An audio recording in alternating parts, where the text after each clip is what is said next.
हम गुंजन चौधरी मैथिली गुंजन चैनल पर एकटा भोला बाबा के विवाहक गीत प्रस्तुत करऽ जाइ छी।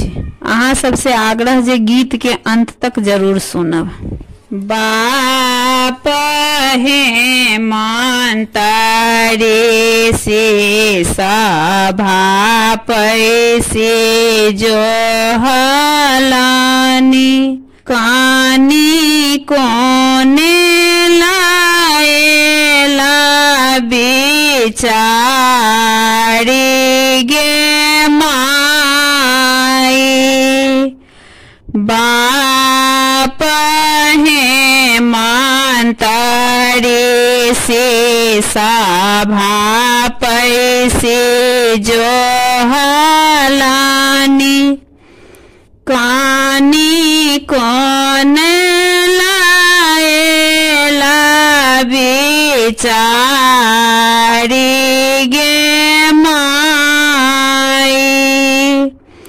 के ओ गेला सभा के ओ कैला दाया के ओ बड़ा लाएला जमाई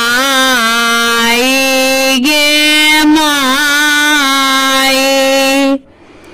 बाबा गेला सभा भैया कैला दाया बाबा बड़ा लाएला जमाई गे माई। आगहना घोमाला मागहना घोमाला घोमाला मागहा मोंगेर गे माई।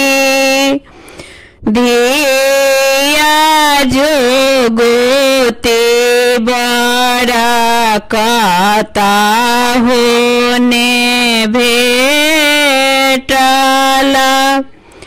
भेटला तपसी भिखारी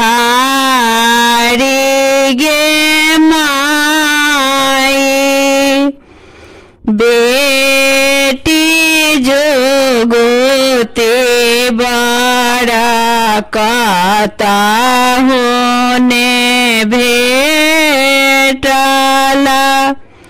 भेटला जोगिया भांगेरिया गे माई।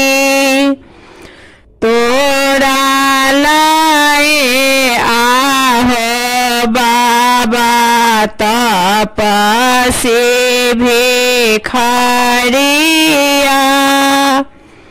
मोरा लेला बाबा बैद्यनाथ गे माई।